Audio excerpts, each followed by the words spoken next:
Hello, my name's Ben. And my name is Josh. And welcome back to FPL Graduates. Welcome back to Game Week 12. The international break is finally over. We hate international breaks so much. And I feel like it's every week now that we're saying that, there's an international break finishing, there's an international break starting. So it's pretty nice now to have a few game weeks where we can just focus on FPL. Yeah, it's definitely really nice. And we've got a really good guest who we spoke to before the international break, went on their channel. It's Ash from FPL Juice. How are you doing, mate? Yo, what's going on, boys? I am really well. Absolutely buzzing to be back on your show. 2 seasons running. Must be doing something right, eh? How are you guys? Yeah, you're doing well. I'm doing good, mate. I'm glad to have you on. It's going to be a busy, action-packed live stream because we've got everything to cram in from the last couple of weeks, as well as looking forward to the Game Week 12. So let's get cracking, shall we, Ben? Yeah, first of all, if you don't know who Ash from FPL Juice, first of all, what are you doing? Second of all, if you don't know, let's get to know. Ash, tell us a bit about yourself and your sort of background in the FPL community. Yeah, sure. So I am one half of the duo which presents a show called FPL Juice. It's a live streamed podcast which we stream live on YouTube, and then it's available on all audio platforms as well. And it's me, my buddy Nick, and the show is I'd say loosely based around FPL, but FPL is very much at the heart of it. It's definitely at the core, but we try and bring a little bit of a different flavor for FPL. And it's more about the banter, the laughs, and we just try and have a real good time with FPL. And it's more, we're not really advice givers. We're not here telling you, you should take this player in, or take this player out, put this player in. We're more just telling you the story of our journeys in FPL, and just trying to bring people together as part of one sort of FPL community with a bit more of a light-hearted feel to it. So yeah, and it's going really, really well. We're in our 2nd season now. Things are really sort of picking up. We get great guests on every week. Like this week, we've just had Ben Dinnery on. Obviously, 150,000 Twitter followers. He's the injury guru. So that was really, really cool. So yeah, smashing it. Yeah, that is awesome. I saw that live. It was awesome. It's great to see you guys getting. There's been some absolute worldy guests throughout this year for sure. So it's nice to see you guys growing. We sort of started at the same time as a pair. We're both pairs as well, so it's awesome to see. Yeah, I think the beauty of having 2 people as co-hosts is you get that real sort of friend dynamic, and there's always that banter, there's always that competitive edge, and you can bounce off one another. You guys know. And that always brings something a bit different in terms of, just listening to one person talk over a camera. So yeah, it definitely has that real sort of cool dynamic. And just touching on guests, we've literally had pretty much like everyone we can try and get on the show. We just go out and ask. So we've had people like Gianni Batice, who's on obviously the official FPL show. He's coming on in a couple of weeks' time. And the biggest fish we can fry was Andy from Let's Talk FPL. He was on a few weeks back. That was awesome. Yeah, that's mega. He just hit 250k subscribers, which is awesome. So it's good to see FPL community just going viral. We're loving it. It's getting bigger every day, isn't it, Ben? Yeah, we're absolutely loving it at the moment. The FPL community is massive, and FPL Juice should be like the biggest podcast on the platform because it's fantastic. It's week. A little bit edgy. I don't know if it's everyone's cup of tea, but if you're up for a laugh and you've got a bit of a dark sense of humour, you'll absolutely love it. Ben's getting paid commission, I heard. He wants to get that second invite back into the studio. Yeah, second invite, and the invoice is on its way. So yeah, should we go into our teams for this week? And we may as well just jump straight in, dive in, and kind of go through what we're thinking. I'll go first, if that's all right, guys. I'll get my team out the way first. I've had a couple of dilemmas over the international break, and still haven't made my decision. So this is what my team is currently looking like on the screen now. So at the moment, I've got Ben Foster in goal. I've got Chilwell, Livramento, Trent, and Cancelo. I'm pretty happy with that defence. You'll see in a minute why I have a little bit of a dilemma. Salah captain, as per usual. I think you can't go wrong with Salah captaincy at the moment. I mean, I'd be scared not to captain him right now. Even like a couple of assists here and there in the past couple of game weeks, but he's still so highly owned. It is ridiculous. Sonny as the vice captain. I mean, Leeds defensively, question marks over them. I know in recent weeks they've been a lot better, but it's a Spurs team under Antonio Conte with a full international break under his belt. So we'll see what he can get out of that Spurs side. Rafinha in the midfield, again, one that I'm kind of not too sure on right now. His hauls, his single-digit hauls in the last couple of weeks kind of kept me on board. But Foden, his numbers are outstanding. The points weren't coming, but they are on its way. I can assure you of that. And then the dilemmas up front is endless in FPL, as I'm sure all of you have kind of know. Antonio and Tony right now. Antonio happy with Tony, probably not so much, but he's got a great fixture, so I decided to keep him. And then on the bench, we've got Sanchez, who, had a red card. He'll be back for the next game, hopefully. Rudiger and Smith Rowe. Now, the dilemma for me is I don't know what to do this week. I've got 2 free transfers. I've got 0.6 million in the bank. And I'm kind of just, undecided right now on what I want to do. And I'm kind of, as bad as it sounds, hoping on someone maybe to be a doubt for this weekend and kind of like make my decision for me. But right now, I've no idea. What's your thoughts, Ash, on his team? I mean, it looks good. It does look good. The problem you've got is Tony. Ivan Toney is not banging. He's flattering to deceive in a lot of people's eyes, and you're not. I don't think you're going to score many points from him in the next. I don't think you're going to score points from him. Full stop. To be honest with you, I feel like you need an upgrade there. How much you got in the bank? 0.6. Yeah.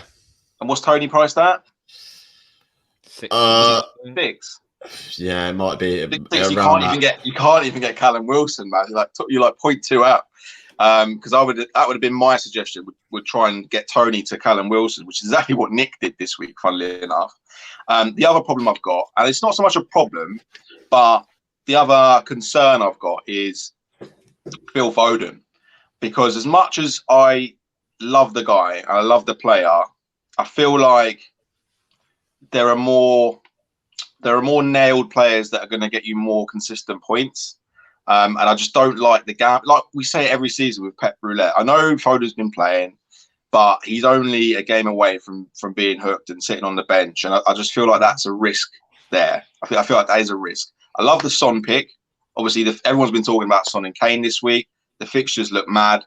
It's just whether or not Conte has got enough to cajole the team into performing the way they should be. That remains to be seen. For me personally, it's a little bit too soon, unless you've obviously already got them in, which you clearly have. Rafinha, 5 goals this season for Leeds, their top scorer. I think he's the 5th top scorer this season so far. Seems to be the only threat, and I like that fixture. I don't mind that at all. I've got Rafinha first on my bench. We'll get to my team in a bit. Other than that, I like it. Chilwell, yeah. Livramento, yeah. Trent, love Trent. Antonio, obviously a little bit of poor form recently, but he scored for Jamaica this week. So he'll be coming back with a bit of confidence. So I think if you can sort that Tony issue out, I think you'll be good to go. Awesome. Yeah, I think I have to agree with a couple of those things. Did we see Antonio's goal for Jamaica as well this week? It was an absolute weldy, by the way. I actually haven't caught it yet. Mate, after this, that's your first port of call. Yeah. Sure. Watch the goal first, and then watch the guy who goes to follow up to kick the ball in the net. It's quite hilarious, to say the least. I'll check it out. But yeah, I think I have. We'll just move on into my team, and I can discuss it alongside. But yeah, I have a similar issue. I've got a double Brentford attack at the minute. Obviously, I was targeting those fixtures going into it, not really returning against Norwich. I think I have a little bit more faith than you, though, in terms of are they going to return in the future. I think this Newcastle game, I see them scoring. It's just maybe who is going to score.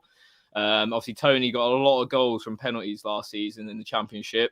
Not really had that same sort of effect this season, not got any penalties, so he hasn't taken any. But yeah, we'll run through it really quickly. Ben Foster's in goal, Sanchez suspended, had about 5 questions in the TikTok live saying, why are you starting Foster? That is the reason. I don't plan on making a goalkeeper transfer, to be honest. I think it's just a bit of a waste. I do have 2 free transfers like Ben, only 0.3 in the bank though. So the back 5 at the minute is as it stands. Big at the back is the way to go for me at the minute. Trent, James, Cancelo, Livramento, and then Van Dijk. I do see Arsenal causing Liverpool problems, so it is not ideal, but we'll talk about it a little bit more in a bit. Salah, captain, of course. I just don't think going away from him right now is a good idea, especially Arsenal as well. Yeah, they've had a good run of form, but they are facing Liverpool. Let's not forget that. They haven't really faced a calibre of team like this. Probably Leicester, you could argue, but even them this season have been pretty poor. Foden, as you mentioned, maybe a bit expensive compared to those other City assets that have been returning, like Gundogan and Bernardo Silva. So we'll see how he does in the next couple of weeks. Son's in there early.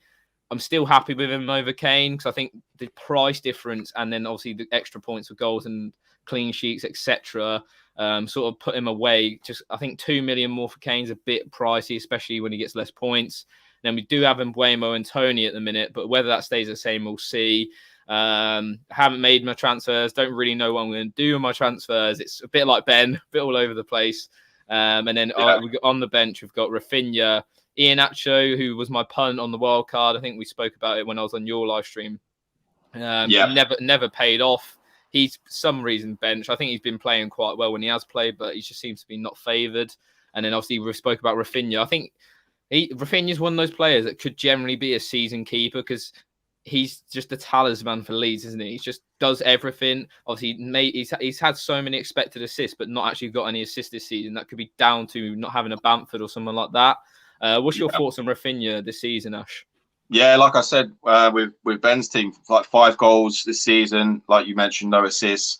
He definitely leaves danger man in the absence of Paddy Bamford. I think he's the first name on the team sheet, to be honest, for Bielsa. Everything goes through him. Free kicks. I think he's on corners as well. He's a real threat. He's a real danger man. He's at a great price point. A lot of people earmarked him at the start of the season as, he needs to be in your team. And I think that was justified. Obviously, he had a couple of early games which didn't really go his way, but and obviously a couple of injury knocks and stuff. But since then, he's been outstanding for me still. A lot of people have taken him out from their initial team to start the season. I've kept him. And that's purely because of the fixtures as well. So not just the performances, but also the fixtures have been great for Rafinha. So yeah, I like that pick. I'd probably start him over Mbeumo if I was you in your team, but that's just because of my feelings towards Brentford at the moment. I feel like they've really dropped off. Like the level of performance has dropped massively. And Mbeumo, like honestly, this guy could hit a barn door. I'll say this now and watch him score a hat trick. But watching him, his accuracy has been so bad. I mean, he must be a carpenter because he just loves the woodwork. It's ridiculous. So that's my thoughts. And obviously, you're Iheanacho as well. Like if I was you, I'd get Iheanacho to a cheap. If you're gonna go one up top, might as well just go Iheanacho to like a Dennis or someone like that, and then just upgrade Tony to maybe an Antonio or a Jimenez or something like that. It's interesting because I can go loads of different ways. I think that's why there's transfer issues at the minute because I just don't know which way to go. Ronaldo is someone who's keen in my thoughts, probably not for this week, but because it's going to take a few moves to get to him. But I think that fixture run for United, I know they're playing terrible, don't get me wrong, but it is Ronaldo. And I will say that pretty much all season long, that he's going to pick up goals every now and then like he has done in the Champions League this season. So I might look at maybe downgrading Iheanacho upgrading him to him, and then maybe downgrading Foden and then Van Dijk. It's going to have to be like a 3-part move. What's your thoughts, Ben? Obviously, our teams are quite similar. Have you looked at maybe like a Conor Gallagher for Mbeumo or anything like that, or Rafinha? I mean that's the kind of obvious move, isn't it? This week, I said when you did the wild card, and I say it again. I think the Brentford double up probably not the one to do, but you did it anyway, and it kind of just didn't work out. It could have gone one way or the other, really. If they'd taken their chances, you're looking at a lot more points than you currently are on. So, and Mbeumo that's the one move I'll probably make. How many free transfers do you have? Yeah, so I have 2, like you, and then 0.3 in the bank. Yeah, I mean, there's always that move, Iheanacho to someone like a Wilson or someone. And then I don't know what you'd do with the rest of that money, if you've got any in the bank or if you go and boom it to someone else. Those are the options. I mean, you got Van Dijk in there as well. That was another one we kind of earmarked as will he get as many attacking returns as some of these other big defenders. I'm not too sure. So there's options available there. There's definitely players that you'd maybe look to get out, which I'd almost prefer over not knowing who I want to get out. Indeed. So just before we go on to Ash's team, we'll just take a quick couple questions from the comments. So Shane's asked, who is the best under 6.5 million midfielder? Ash, who are you thinking in that price bracket right now? Conor Gallagher. All day long? Conor Gallagher, yeah. Just had a price rise, 5.9 mil. I mean, a lot of people thought he might have been a bit of a trap. After the first couple of game weeks when he got a couple of goals, a couple of assists, and he was playing as part of that sort of midfield three for Crystal Palace. And then he went a bit quiet, but yeah, he's shown that he's a top player, I think. All action, attack, defense, and he tends to play in the hole as well behind the striker, which I'm absolutely loving. So he's been a bit of a surprise package, and obviously got his England call up this week, so he's obviously doing something right. But yeah, I think it's a toss up between him and Smith Rowe. I like Smith Rowe. I know their stats have been quite similar. Yeah. So yeah, but I'd edge it on Conor Gallagher. I think they've got the good fixtures at the moment as well. Yeah, I have to agree with you there. I think Gallagher's already edging it a bit on stats, and Palace have had the worst fixtures in the league, bottom so far this season, and they now go into a good run, whereas Arsenal coming off a good run, going into a bit of a poor run. So I think it's a bit of a no-brainer if you're choosing between them two, just to go with Conor Gallagher. We'll do one more question and then get into Ash's team. Someone's asking, start Livramento or Emerson. Ben, what's you saying about that? Oh, I mean, to be honest, I don't know whether I trust Tottenham as of yet. So I'll probably have to say Livramento. I mean, there's that new manager bounce with Norwich, obviously, but it is Norwich, and I think Livramento can get points against them. So yeah, I'd probably prefer him over the chance that Rafinha's going to turn up and put one in. Are you agreeing with that, Ash? Yeah, I've talked about Emerson before. I don't get why he's starting, to be honest with you. Honestly, I think I said last week I could find 5 right backs in Luton down the park that are better than him. He's been shocking. So yeah, and Livramento's looked almost as if Livramento should be the one in the Tottenham shirt and Emerson should be the one in the Southampton shirt to me. Because if Livramento was down that right wing for Spurs, he'd be in your team all day. Yeah, definitely agree with that. So we'll come back to your questions at the end of the live stream. We'll get into Ash's team now. So here it is. Talk us through it. Oh, wait, let me just put the shades on, mate, because getting old now, aren't I? So I actually had a good week last week. I got 76 points, 4 green arrows in a row. So I'm in some good form. Foster's in goal because Raya's injured. That's a default. I've got the double up, James and Chilwell, the wing backs for Chelsea. I've got Livramento and Cancelo. Is that right? Yep. Yeah, Livramento and Cancelo. So that makes up my defence. Salah on the captain. Conor Gallagher, we just spoke about, along with Bruno and Benrahma in midfield. And then I've got Jimenez and Vardy up front. Rafinha, Duffy and Dennis on the bench. Now, I've got 2 free transfers. I've got no money in the bank. So a bit like you guys, and I feel like this has been the theme this week, is people have got transfers because it's in international break. You want to make sure that your players stay fit, whatnot. So you save them up, and then you get to this point. It's like, right, what do I do now? I haven't got any injury concerns, really. I've got Raya in goal, but that's not a big deal for me. So I've got room for creativity here. Problem I've got is my team's been in good form. Benrahma's been scoring. Bruno has been scoring, albeit not to the level that we expect of Bruno, but he has been scoring. Gallagher's been scoring. Salah's been top draw. So I'd probably, obviously, like we've spoken about already, the strikers is the issue. But with no money in the bank, it's like, right, how do I get Vardy to Kane? I'm gonna have to maybe downgrade Bruno, which I don't want to do because Man United's fixtures are excellent over the next 8 to 10 weeks. It's a joke. So I don't really want to do that. What I'm thinking is this week I'm going to be really, really boring. And I want to know your thoughts on this. I'm going to pick Foster to be my number 1 keeper for the rest of the season. So if I do Raya to Bachmann, pocket the 0.2 mil, and then I can do Benrahma to Smith Rowe and Jimenez to Antonio in a week's time.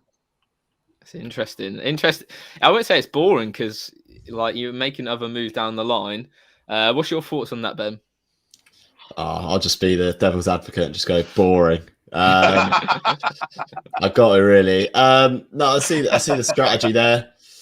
I think Smith Rowe, like I'm looking at the fixtures and I'm like, can Arsenal continue this good form? I don't know. We'll have to see. I think that Liverpool game is really going to be key to kind of showing if Arsenal are really all that against, the better teams. So yeah, I like the moves. I mean, Bruno Fernandes in there for the good fixtures. I think he's the better asset than Ronaldo. If I'm being honest, like I think there's more potential for points in there with Bruno getting more involved in the build-up play and that sort of thing.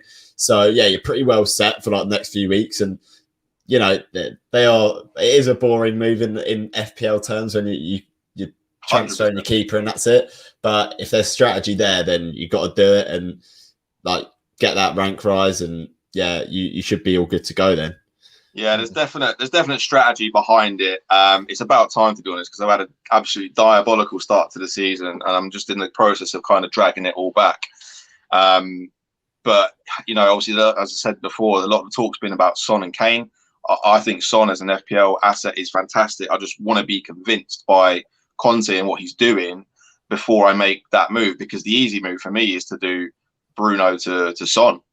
I mean, I could do that all day, and then I could upgrade Vardy to Ronaldo, possibly. Yeah. So yeah, there's options there, but this is part of FPL. This is part of FPL, right? We want to wait and see what happens, who's playing well, who's getting dropped, who's starting, who's not, and then we make our decisions accordingly. So yeah, I'm comfortable that, or I'm confident is the right word, that I'll have another good week this week. Yeah, I think your team generally, like if you said you can't make a transfer this week, I think you'd be generally happy. Vardy's fixtures and Leicester's fixtures going forward after that Chelsea game are really good as well for a few weeks. And then you said the same with Bruno. So it is nice. FPL Penguin has said, bring in Wilson, lads. Obviously, we were being on his live stream, and so have you, Ash. What is your thoughts on Callum Wilson? You said Nick's brought him in this week. Do you think Eddie Howe's going to have that effect on him? I mean, if he can recreate the environment that he did for him at Bournemouth, I can't see why not. This is a massive, massive statement and move for Newcastle, bringing in Eddie Howe. He's going to want to get off to the best possible start. They're playing against Brentford, who I've already mentioned are in really bad form, in my opinion, just judging by their performances and also the results. I think Wilson is a great pick. Obviously, the concern with him, as everybody knows, is he's got worse knees than I have, and I tell you, I've got knees like a 94-year-old. He's very injury prone, and is he going to be able to sustain it for a long period of the season? I also think the fixtures, correct me if I'm wrong, but I think the fixtures do switch up for Newcastle in about game week 15 or 16, I think it is, something like that. Yeah, so, yeah, I like him as a player. Whether or not he's going to stay fit enough and long enough, I don't know. But if he does play, he tends to be the main focal point. Obviously, he's on penalties, and Newcastle don't tend to score that many goals. So if they are going to win by the odd goal, more than likely it'll be Wilson on the score sheet. So he'll be racking up bonus points left, right, and centre. Yeah, definitely. I think I've seen some stat going around that he's been involved like in 44% of Newcastle's goals or something crazy like that. So, if Newcastle score, it's usually going to be Callum Wilson, isn't it? So, yeah, it's interesting chat. We'll get to more questions, as I said, at the end. And we're going to move on to the next segment, Ben. We are indeed. It's time. Here we go. Hey. Test your guess. Let's go on. Let's hear it, Josh. So how 60 seconds. I'll get the clock. Ben's got the questions. And you're going to have 6 seconds to answer as many FPL-related questions as you can. We've had your juicers, Ash. They're absolutely knocking it out of the park, mate. I must say. We've had a few on in the past couple of weeks. FPL Eze. We've had Ray. We've had Roberto. And they know their stuff. You've got some good boys there, mate. They know their stuff. That's why we hired them. That's why we pay them the big bucks, isn't it? Because they know more than me and Nick. That's what I'm saying. Yeah, so got some good insight there. I've got the clock ready. Are you guys ready? Yeah, so if you think you know it in the comments, make sure to answer the questions. We'll go in 3, 2, 1. Who did both the FPL graduates have in goal on FPL on your Game Week 10 live show? Meslier. Correct. Other than Salah, which player has the most FPL points so far this season? Cancelo. Correct. Who is currently the most transferred in player of the game week? Transferred in. Yes. Reece James. Incorrect. Gallagher.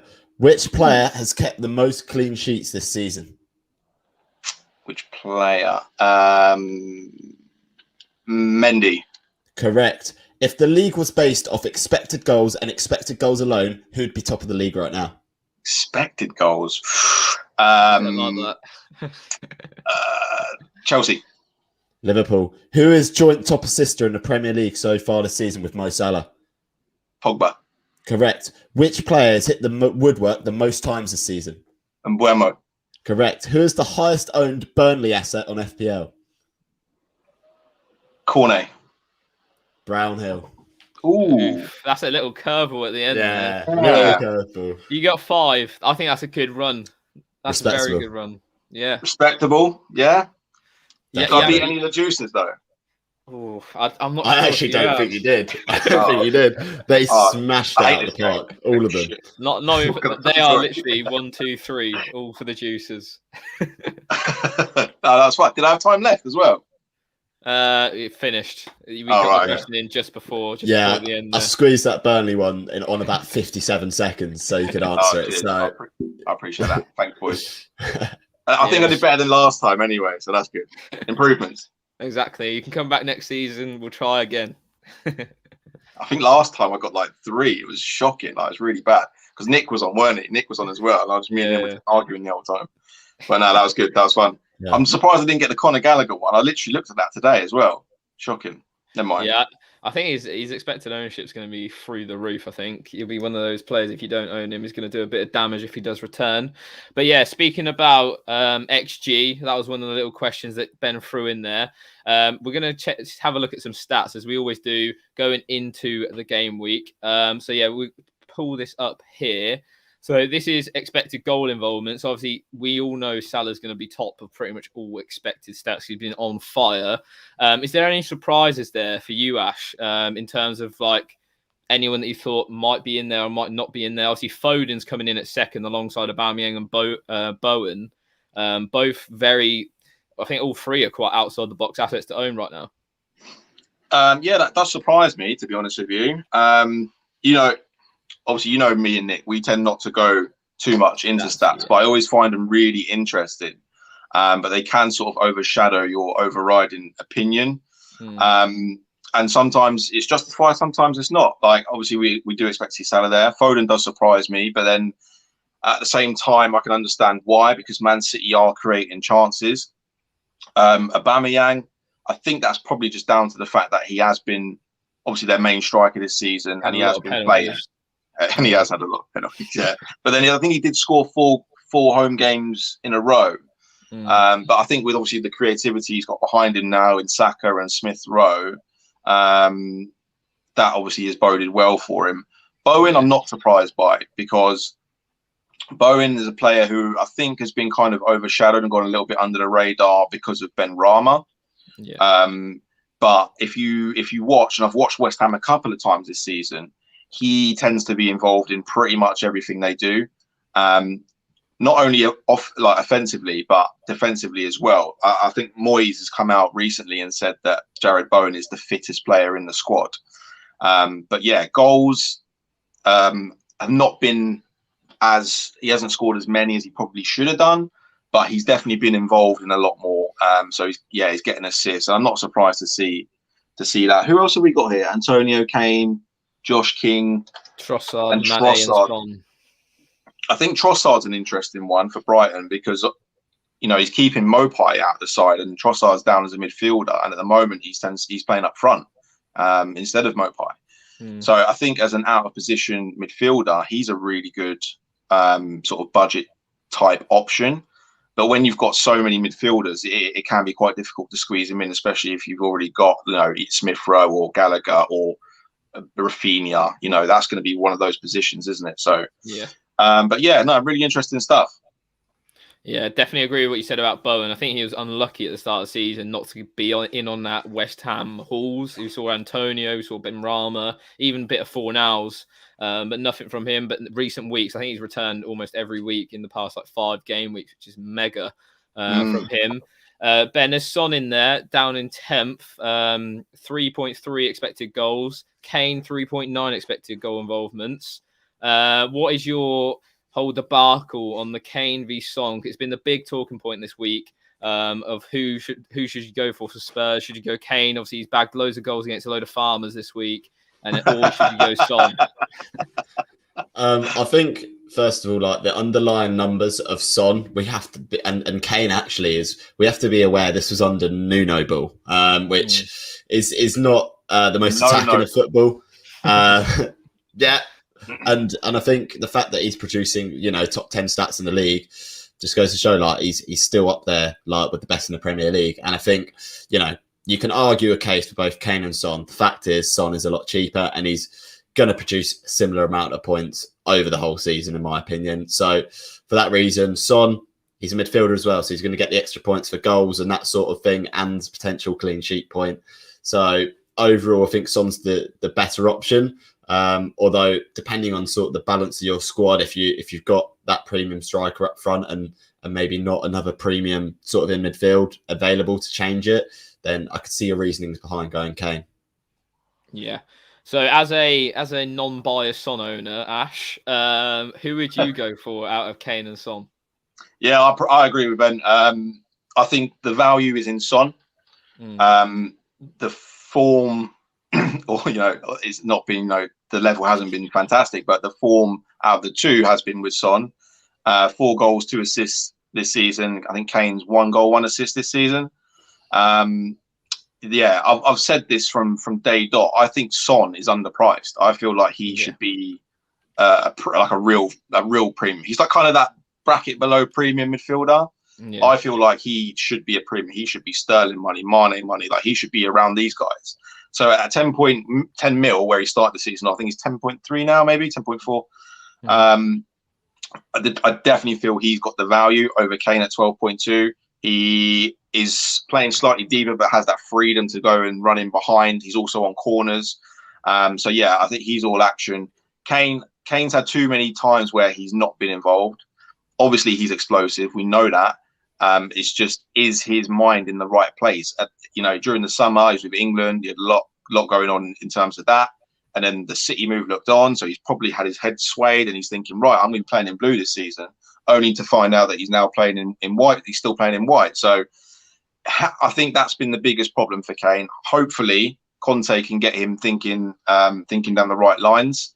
And he may still prove to be an asset, and he is undoubtedly still one of the world's best strikers. So it'd be stupid to write him off fully. Yeah, I think I agree with exactly what you're saying. I think it's going to take time with Kane, and maybe that time is now. But I do think that £2 million that you save with Son, it's highly unlikely that Kane's going to score without some sort of help from Son along the way, and vice versa. So I think they're going to match or each other really, and then you can just save yourself £2 million as well whilst you're at it. So yeah, so that wraps up the stats. It's interesting, to be fair, looking at expected goal involvements, because the likes of Trossard, do you think actually he might be a good shout when he's out of position for Brighton? Yeah, I've got to agree. Let's move on to the penultimate segment before we move on to the questions. Captain picks for game week 12. I mean, in this point in the FPL season, it's kind of like a set and forget captain at this point. In Mo Salah. Ash, I've got to ask you, is there any case to be made to sway from Mo Salah? None. That's it. End of story. I got, if I was a lawyer, you could pay me all the money in the world to make a case against it, but I'd probably lose that court case and my client would be going to jail. I mean, if it was last season, I'd be looking at Bruno, the away fixture at Watford. But I just can't justify it over Salah. It's really weird because you'd think on paper, Man United away at Watford with Bruno being the player that he is and we know he can be, and not picking him over a Liverpool fixture against Arsenal. It kind of doesn't make sense. But when you when you analyze and look at the type of season that Salah is having, and the proof that it doesn't matter who Liverpool are playing, Salah will do it against whoever.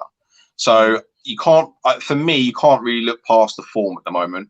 Salah has the best form in the game, has the most points in the game. He is a midfielder who plays up front and is absolutely just the greediest guy in the world. So from an FPL point of view, he's absolute gold dust. So I can't see past Salah. If Lukaku was fit and was playing and was in good form, I mean, not even this week. What am I talking about? They're playing Leicester. No, it's just Salah. He tried to reason with himself, but he can't. Try, mate. I told you. I lost the court case, mate. My client's going away. Yeah, definitely agree. Mo Salah's just locked until I see otherwise, really. He's only blanked once this season. That was against Burnley. Even in that game, he had a goal ruled out for offside. He's been absolutely explosive this season. So until maybe, like you said, like a Lukaku or Ronaldo, someone who you can trust. I think that's one of the main things why captaincy is so easy this season, is because you can't trust anyone else. United boys not been performing to the level. Chelsea don't have that out-and-out player. Man City don't have that out-and-out attacker either. We've seen a lot of points from defence, so hence why Salah's that most captain player pretty much every week. I presume that's the same for you, Ben. You're going with Salah this week? Yeah, I mean, the bloke is at 71.6% owned in the whole game. Like, who are these people that haven't got him in his team? Like, what are they doing? But yeah, like, it's just no brainer, really. In terms of other fixtures, the nicest fixture on paper is United at Watford away, and again, you just can't trust the blokes to get a win from there. So yeah, can I make a case for anyone else? Everton have been really poor defensively, and they're playing City in Manchester. But again, who would you trust to even start in that game? You can't really make a case for anyone. I know a lot of people in the FPL community have gotten quite good at predicting the City lineup, but again, after an international break, it's anyone's guess, really. Yeah, 100%. So, right, we'll move on to the final segment of the video, and that's going to be some questions from the people in the comments. So make sure, if you haven't already, get your question in, and we will get round to answering as many as we can in the next 5 to 10 minutes. So Jack Venables, he asked one already, but do you think Rafinha to Jota is a good move this week? I don't know if you guys have seen Klopp's press conference, but he said that Firmino might be back earlier than expected pretty much. It's not for this weekend, but maybe in the week or at next weekend. Obviously, Robertson only had muscle soreness. So that sort of rules out Tsimikas' option. Obviously, at the start of this week, everyone was like, get Tsimikas, get Jota. They're going to be nailed. And it's just not really happened. What's your thoughts on that, Ash? Well, this is what the international break does. It gives people time to breathe. It gives people time to recover. Initially, Firmino did look like it was going to be. Well, no one really knew. They didn't put a date on it, but it looked like a real bad one. But we've had 2 weeks now. And by next week, it would have been 3 weeks. And then Jota doesn't seem so appealing after all. Yeah. I've fallen into this trap before with Jota, and I won't do it again. I always learn from my mistakes. Firmino was out at the start. I think it was the start of this season. Jota looked like he was kind of ahead. Yeah. I brought him in, and it was just 2s and 3s. Nothing great, nothing explosive. Mane couldn't finish his dinner 1 week, and then after Jota had set him up 3 times for like 2 1-on-1s and a real easy chance, and didn't put them away. And I thought, you know what? I'm just going to get rid of Jota. I don't need him. I've got too much money in Salah. Let me try and invest that elsewhere. So yeah, I'm not really a big fan of the Jota pick, and there's always that worry that rotation is going to come in when Firmino's back, and that means you're going to have to make another sub to get Jota out. With Rafinha, he's the man. He's nailed. He's going to be starting. They've got great fixtures. Why would you risk that? For me, playing FPL as an FPL manager, I put more. I'm most happiest when I've got players who I know are going to be playing, and there's nothing worse than when you open up that app, you look at the team lineup, and you're like, oh God's sake, what? It just ruins your day, doesn't it? It's just horrible. It really does. Even if they come off the bench and score, you're still fuming that they didn't start. I don't care what anyone says. But so for me, I wouldn't do Rafinha to Jota. Yeah, what's your thoughts, Ben? Would you do it? I would be tempted, but Rafinha is Rafinha, and he can score against anyone, and we've seen that this season. So I think a nailed starter who is playing well this season. There's no reason to bring him out. And I think that Jota move, you're kind of forcing your hand a little bit on the triple up with Liverpool. Because I assume he has Salah and Trent. So it's kind of forcing your hand a bit and kind of restricting what you could do in future game weeks. Yeah, I think one thing that I always think about when Jota becomes this must-have is that when Firmino's there and say Jota was injured or just when he's playing, Firmino's never this must-have asset that everyone says Jota is. So I don't see what the difference is. Because I think Firmino is arguably a better player than Jota as well. So it is weird. Obviously, he's a little bit more expensive, but it's just one of those things. I'd personally keep Rafinha too. I think Leeds fixtures after these next two, they get a bit easier as well. So you could probably keep Rafinha for the next maybe 6 game weeks. If not longer, like I said at the start, he could be a season keeper realistically. As we said, he can score against anyone.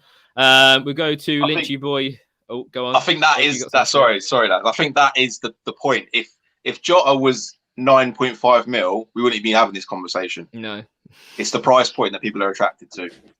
I think that's one thing that we could probably talk about in another live stream. But price is such a massive factor in FPL when it comes to people's people don't pick for points, people pick for price, and that should be the total other way around. It's bad. It's who should be picking scoring the most, really.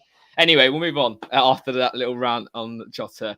4.2 million in the bank. Should I take out one of Antonio or Jesus for a premium like Ronaldo, Lukaku, or Kane? Or should I take Foden out for a premium midfielder, Fernandes or Son? This is interesting. He's got 2 City attackers already. City go on a bit of a better run in a couple of weeks' time. What's your thoughts, Ben? We'll start with you on this little debacle. As we've seen this season so far, I think the value is and sort of the premiums you should be going for, the ones in midfield at the moment. Obviously, you've seen Salah and the sort of lower options like Gallagher and all that coming out, popping off. I don't see any reason at the moment to go for like a Ronaldo, Lukaku or Kane over someone like Heung-min Son or Fernandes. Like, I think there's better value in those midfielders and they're going to pick up more points for a goal. They're going to get more points based on assists. So I would be tempted by sort of Son for that sort of situation. And then you give it a couple of weeks and then you've always got that option then of going to Bruno Fernandes and kind of downgrading elsewhere. That's my thoughts on it. Ash, I don't know what you think about it. Yeah, it is a bit of a toughie. My initial thinking is 4.2 million in the bank. Like, where's the rest of your team at? I'll be really keen to see this team and where he's invested elsewhere, because that's a lot of money to have in the bank. My initial thoughts were get Jesus out. I'm going to go with what my gut's telling me. So I remain to be convinced by Jesus and what he can do. I understand he's been playing a lot more frequently, but he's been playing more from the right-hand side, and he has looked dangerous at times. But I do feel like the rotation risk is a problem. I feel like that's less of a problem with Foden, so I'd probably be more inclined to keep Foden. And I've already talked about the run that Man United go on, and the only 2 assets I would consider would be Bruno, who I've got, or Ronaldo. So I would probably go Jesus to Ronaldo would be my initial thinking. But even if you did go Foden to Son or Foden to Fernandes, I wouldn't be disappointed by that either. Sure, go with your gut. Yeah, I definitely agree with that. I think also if you've got 4.2 in the bank right now, I'd probably just maybe keep it in the bank. You get an extra game week to decide if Spurs are maybe playing as well as everyone thinks they will. On all that jazz, it gives you an extra week to decide, really. I think this week's a bit one of those temperamental weeks, like you're not sure what's going to happen. So, yeah, but I do agree with what Ash is saying. Maybe Jesus upgrade is needed there. Right wings are, should I change Mbeumo and Vardy to Son and Tony? I actually think Vardy is a keep for this week in the foreseeable future. What's your thoughts as a Vardy owner, Ash?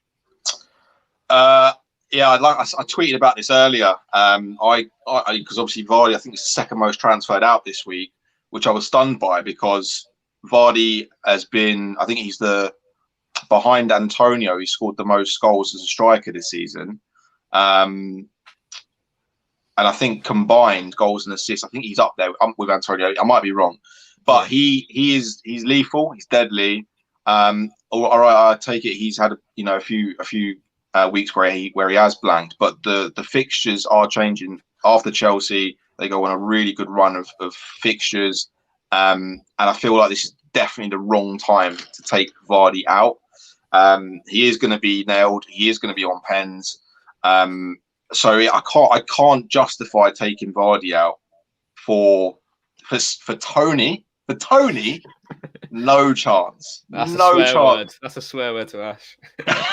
Look, I've got nothing against the guy, but he's not performed. All right.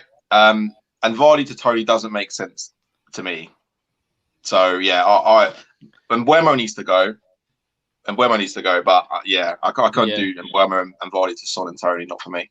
I'd agree with that one. I think Mbeumo go, but definitely keep Vardy. I think you can wait on Son for at least another week for sure. We'll rattle through a couple more and then we'll call it a day. We're going to go for, should I bring in Rafinha for Benrahma? Obviously, a lot of people think about taking him out. Go on, Ben. I'll let you go for it. Oh, that's a tough one. The fixtures... Oh, mate. Yes, I would say yes. Because I think Rafinha he just scores goals all the time.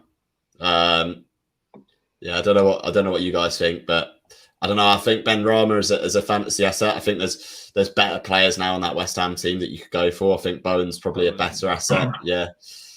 But in the same vein, I probably wouldn't go Benrahma to Bowen because it's just the most sideways move. Like very sideways. The chances are Benrahma could be the one that hauls again, and then Bowen doesn't. It's one of those. What's your thoughts, Ash? Yeah, I mean, I've got both, so this is a cool one for me. Out of the two, I prefer Rafinha for the reasons I've stated obviously earlier in this pod. And also, I think West Ham's fixtures are a little bit fractured in the next 6 weeks. I know they've got City in a couple of weeks, and they've got Chelsea a couple of weeks later, and they do play Arsenal. So they've got City, Chelsea, and Arsenal in the next 6. So whereas Leeds have got more of an easy run of consecutive games, easier games, I'd say. So for that reason, I'd probably stick with. I would bring in Rafinha for Benrahma. Yeah, I agree with that one. We're going to rattle through these ones quick time. We're going to get one-word answers, nothing more. Cool. Kieran here. Edison, Jota, and Antonio in for Vardy, Grealish, Schmeichel. Yes or no, Ben?